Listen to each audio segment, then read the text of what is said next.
Hello students, আজকে আমরা electric potential চ্যাপ্টারটা শুরু করব। ইলেকট্রিক পোটেনশিয়ালের ফার্স্ট যেটা আছে conservative nature of electrostatic force. Conservative nature ব্যাপারটা কি? কনজারভেটিভ নেচার আমরা ক্লাস 11-এ পড়েছিলাম। কনজারভেটিভ নেচার মানে হচ্ছে যে ওয়ার্ক, আমরা একটা ফোর্সের জন্য যে ওয়ার্ক করছি, সেই ওয়ার্ক যদি আমরা একটা ইনিশিয়াল পয়েন্ট আর একটা ফাইনাল পয়েন্ট, এই দুটো পয়েন্টের অর্থাৎ ইনিশিয়াল পজিশন আর ফাইনাল পজিশনের ওপর ডিপেন্ড করে। বাট ওদের ওই যে দুটো পজিশন তার মাঝখানের ইন্টারমিডিয়েট কোনো পাথের ওপর ডিপেন্ড করে না, তাহলে আমরা ওই যে তোমার ফোর্সটা, এই ফোর্সটাকে বলবো কনজারভেটিভ ফোর্স। আমি আরেকবার বলছি যে কনজারভেটিভ ফোর্স হচ্ছে এমন একটা ফোর্স যার জন্য ওয়ার্ক হলে সেই ওয়ার্ক যদি ইনিশিয়াল পজিশন আর ফাইনাল পজিশনের উপর ডিপেন্ড করে, ওর ইন্টারমিডিয়েট পাথের উপর যদি ডিপেন্ড না করে, তাহলে ওই ফোর্সটাকে আমরা বলবো কনজারভেটিভ ফোর্স। কনজারভেটিভ ফোর্সের এক্সাম্পল আমরা আগেই পেয়েছি গ্র্যাভিটেশনাল ফোর্স, কারণ গ্র্যাভিটেশনাল ফোর্সের যে জন্য যে ওয়ার্কটা সেটা ডিপেন্ড করে only for position, initial and final position. এটা আমরা আগেই এক্সপ্লেন করা হয়েছে। আর এখানে ইলেকট্রোস্ট্যাটিক যে ইউনিটটা চলছে, এখানে আমরা একমাত্র এই কনজারভেটিভ নেচারটা আমরা মেনশন করছি ইলেকট্রোস্ট্যাটিক ফোর্সের জন্য। ইলেকট্রোস্ট্যাটিক ফোর্সটা কিন্তু কনজারভেটিভ ফোর্স। ইলেকট্রোস্ট্যাটিক ফোর্সের জন্য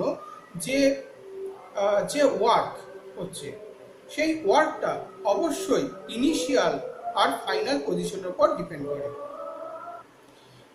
কনজারভেটিভ ফোর্স হচ্ছে এক্সাম্পল একটা হচ্ছে ইলেকট্রোস্ট্যাটিক ফোর্স। ইলেকট্রোস্ট্যাটিক ফোর্সের জন্য যে ওয়ার্ক হয়, সেই ওয়ার্কটা ইনিশিয়াল আর ফাইনাল পজিশনের উপর ডিপেন্ড করে, এর ইন্টারমিডিয়েট পাথের উপর ডিপেন্ড করে না। ওকে, আর এটাও বলা যায় যে কনজারভেটিভ ফোর্সের জন্য যে ক্লোজড পাথ, যে ওয়ার্ক ডান যদি হয়, কনজারভেটিভ ফোর্সের জন্য যে ওয়ার্ক ডান, সেটা ক্লোজড পাথে যে ওয়ার্কটা কত হবে, সেটা 0 হবে। ঠিক একইভাবে আমরা ইলেকট্রোস্ট্যাটিক ফোর্সের জন্য যে ওয়ার্ক পাই, সেটা হচ্ছে তোমার ক্লোজ পাথের জন্য কি হচ্ছে, 0 হবে। ঠিক আছে, তাহলে আমরা যদি এরকম একটা কোশ্চেন আসে যে ইলেকট্রোস্ট্যাটিক ফোর্স কনজারভেটিভ, এটা এক্সপ্লেন করো, তাহলে আমরা এই কয়েকটা লাইন দিলেই চলবে। মানে কনজারভেটিভ ফোর্স ব্যাপারটা কি, আর ক্লোজ পাথে 0 হয় ওয়ার্ক ডান, আর ইনিশিয়াল আর ফাইনাল পয়েন্টের উপর ডিপেন্ড করে। হ্যাঁ, এই কয়েকটা লাইন দিলেই তোমরা কনজারভেটিভ ফোর্সের একটা এক্সাম্পল বা ইলেকট্রোস্ট্যাটিক ফোর্স হচ্ছে কনজারভেটিভ ফোর্স এক্সপ্লেনেশন, সেটা আনসার হয়ে যাবে। নেক্সট আমরা যেটা আসছি সেটা হচ্ছে independence of line integral of electric field on the nature of the path between two points. আমরা এখন ফার্স্ট যেটা করব সেটা হচ্ছে independence of line integral of electric field on the nature of path between two points. মানে আমরা দুটো point, এখানে ভালো করে ফিগারটা দেখো তাহলে বোঝা যাবে। এ আর বি দুটো পয়েন্ট দিলাম, এই দুটো পয়েন্টের মধ্যে যে পাথটা রয়েছে, সেই পাথে লাইন ইন্টিগ্রাল করব। ইন্টিগ্রাল মানে ইন্টিগ্রেশন করব ইলেকট্রিক ফিল্ডে, line integral of electric field. এবার সেটা দেখো, line integral of electric field সেটা হচ্ছে পাথের উপর ডিপেন্ড করে না। Independence of line integral of electric field on the nature of the path. একটু আগে যেটা বলছিলাম যে কনজারভেটিভ নেচার আছে ইলেকট্রোস্ট্যাটিক ফোর্সের, অর্থাৎ পাথের উপর ডিপেন্ড করে না, দুটো পজিশন অর্থাৎ ইনিশিয়াল পজিশন আর ফাইনাল পজিশনের উপর ডিপেন্ড করে। এ বি হচ্ছে একটা পাথ, এ হচ্ছে ইনিশিয়াল পজিশন, বি হচ্ছে ফাইনাল পজিশন। না, এখানে একটা ইউনিট পজিটিভ চার্জ না হয়েছে, ইউনিট পজিটিভ চার্জ, সেই ইউনিট পজিটিভ চার্জ এ থেকে বিতে যাচ্ছে। এবার এ থেকে বিতে গেলে কি হচ্ছে, একটা ওয়ার্ক করতে হবে। কেন ওয়ার্ক করতে হবে? কারণ এখানে একটা ইলেকট্রিক ফিল্ড রয়েছে। ইলেকট্রিক ফিল্ড যে রয়েছে সেটার জন্য যে সোর্স চার্জ আছে, সেই সোর্স চার্জটা কোথায় আছে না, ও পয়েন্টে আছে, অর্থাৎ অরিজিন বা ও পয়েন্টে একটা প্লাস কিউ চার্জ আছে। ওকে, এই প্লাস কিউ চার্জের জন্য এর চারিদিকে একটা ইলেকট্রিক ফিল্ড কাজ করছে। সেই ইলেকট্রিক ফিল্ডের এগেনস্টে একটা ইউনিট পজিটিভ চার্জকে এ থেকে বিতে যেতে হবে। তাহলে যেতে হলে কি করতে হবে, একটা ওয়ার্ক করতে হবে। তাহলে আমরা যেটা জানি সেটা হচ্ছে যে ওয়ার্ক মানে কি, W = ফোর্স ইনটু ডিসপ্লেসমেন্ট। ওকে, তাহলে ফোর্স মানে কি, ফোর্স হচ্ছে আমরা পেয়েছি ইলেকট্রিক ফিল্ড হচ্ছে ফোর্স বাই চার্জ। ঠিক আছে, তাহলে আমরা ফোর্সের জায়গায় কিউ ইনটু ইলেকট্রিক ফিল্ড লিখতে পারি। এখন ফোর্স ইনটু ডিসপ্লেসমেন্ট এস যেটা, সেটাকে আমরা ডিএল দিয়ে লিখতে পারি, অর্থাৎ এটা হচ্ছে ডিসপ্লেসমেন্ট। তাহলে Q E vector dot dl vector. এবার যদি ইউনিট পজিটিভ চার্জ নিই, কিউটা কি হয়ে যাবে 1, তাহলে কিউটা উঠে যাবে, তাহলে ওয়াট দাঁড়ালো ই ভেক্টর ডট ডিএল ভেক্টর। ঠিক আছে, তাহলে এইটা দাঁড়ালো। তাহলে আমরা এখানে একটা ছোট্ট একটা এলিমেন্ট নিলাম ডিএল ভেক্টর, অর্থাৎ পি থেকে কিউতে যাবে। এবার পি থেকে কিউতে যাওয়ার জন্য যে ডিএল ডিসপ্লেসমেন্ট হয়েছে, সেই ডিএল ডিসপ্লেসমেন্টের জন্য যে ওয়ার্ক, তাহলে সেটা হচ্ছে ই ভেক্টর ডট ডিএল ভেক্টর, সেটাই এখানে লেখা হয়েছে।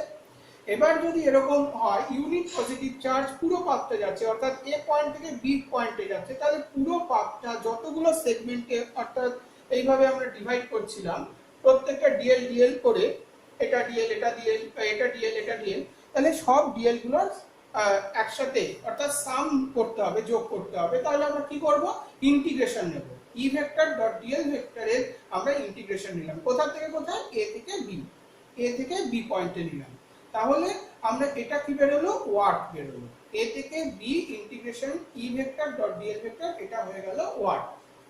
এবার আমরা যেটা করব, ইলেকট্রিক ফিল্ডের আগেই আমরা একটা এক্সপ্রেশন পেয়েছিলাম ইলেকট্রিক ফিল্ডের, সেটা কি, E vector equal to 1/4 pi epsilon not Q by R square into R cap. এখানে আমরা দেখতে পাচ্ছি আর ভেক্টরটা কি, একটা পজিশন ভেক্টর। এখানে পি আর কিউ যে দুটো পয়েন্ট নেওয়া হয়েছে, এই পি যে ও থেকে পি এর দিকে যে ভেক্টরটা থাকছে, অর্থাৎ পজিশন ভেক্টরটা থাকছে, সেটা হচ্ছে আর ভেক্টর। এই আর ভেক্টরের দিকে যে ইউনিট ভেক্টরটা থাকছে, সেটা হচ্ছে আর ক্যাপ, অর্থাৎ আর ক্যাপ ইউনিট ভেক্টর। আর ক্যাপ ইউনিট ভেক্টরের ডিরেকশনটা আর ভেক্টরের ডিরেকশনের সাথে সিমিলার হচ্ছে। ঠিক আছে, তাহলে আমরা এখানে ইলেকট্রিক ফিল্ডটা লিখতে পারি E vector equal to 1/4 pi epsilon not Q by R square into R cap.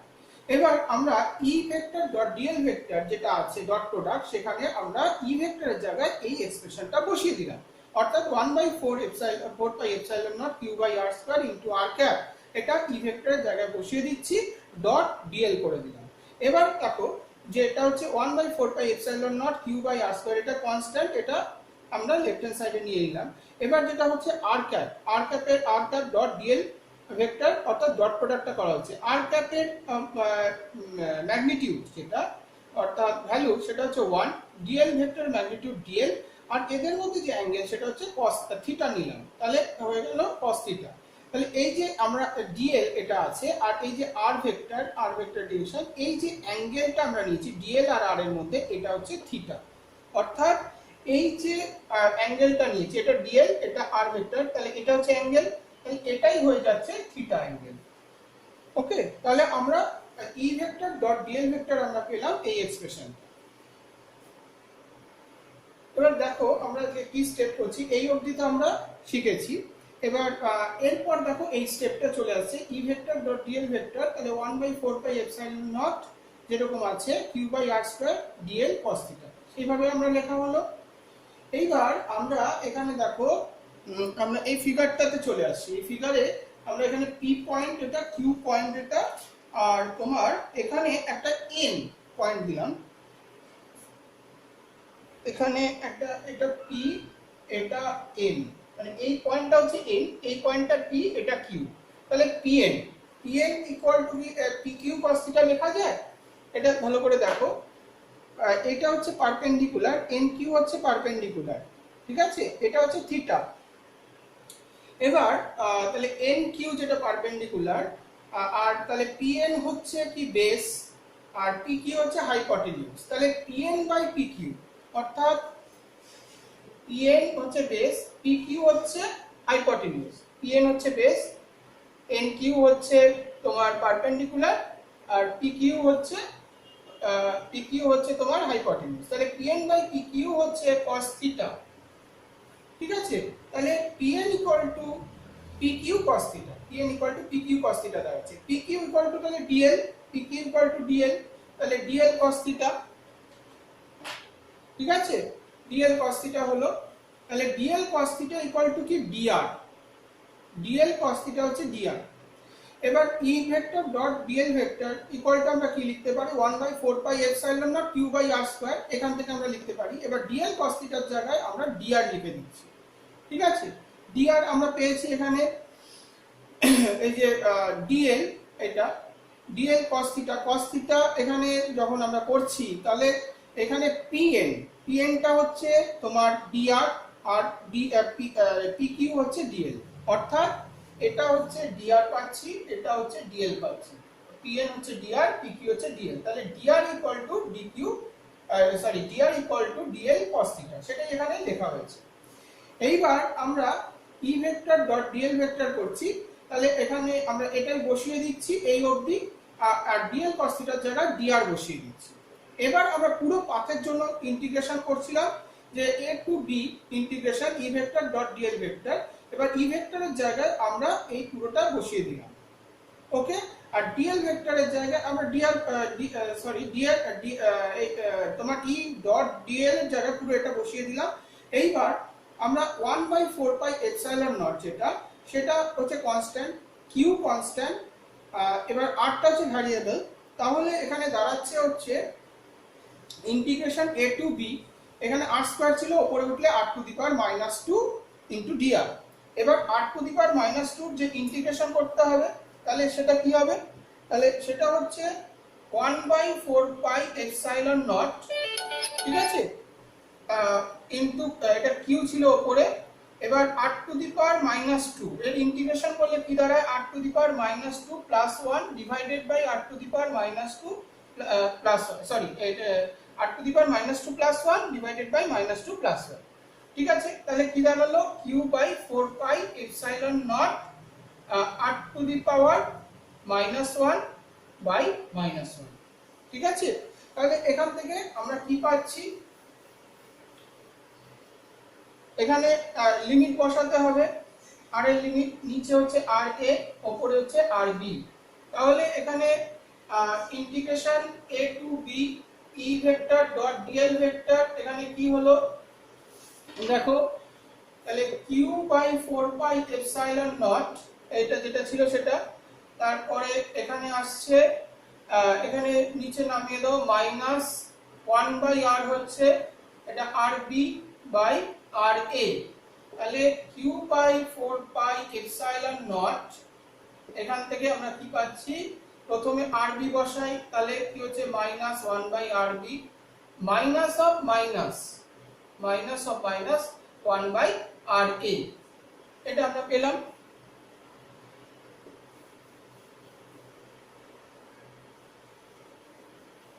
তাহলে ফাইনালি কি দাঁড়ালো, ফাইনালি দাঁড়াচ্ছে Q by 4 pi epsilon naught, এটা মাইনাসে মাইনাসে প্লাস, তাহলে 1/ra মাইনাস 1/rb।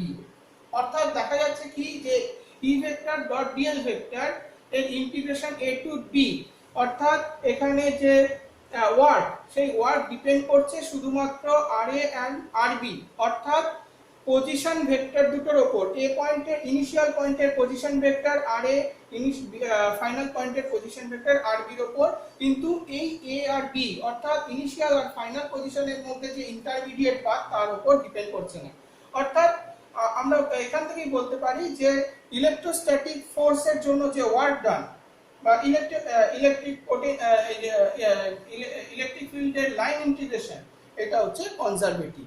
তাহলে যদি বলে যে 3 মার্কসের দিয়ে দিল, তাহলে ইলেকট্রোস্ট্যাটিক ফোর্স যে কনজারভেটিভ ফোর্স, তাহলে এইভাবে কিন্তু প্রুফ করা যাবে যদি আমরা E vector dot dl vector যে ওয়ার্ক ইলেকট্রোস্ট্যাটিক ফোর্সের জন্য যেটা হচ্ছে সেটা আমরা দেখাতে পারি ইন টার্মস অফ RA আর RB, অর্থাৎ ওদের ইনিশিয়াল আর ফাইনাল পয়েন্টের পজিশন ভেক্টরের উপর ডিপেন্ড করছে আর কিছুর উপর ডিপেন্ড করছে না, তাহলেই প্রমাণ হবে কি এটা হচ্ছে ইলেকট্রোস্ট্যাটিক ফোর্স হচ্ছে কনজারভেটিভ ফোর্স।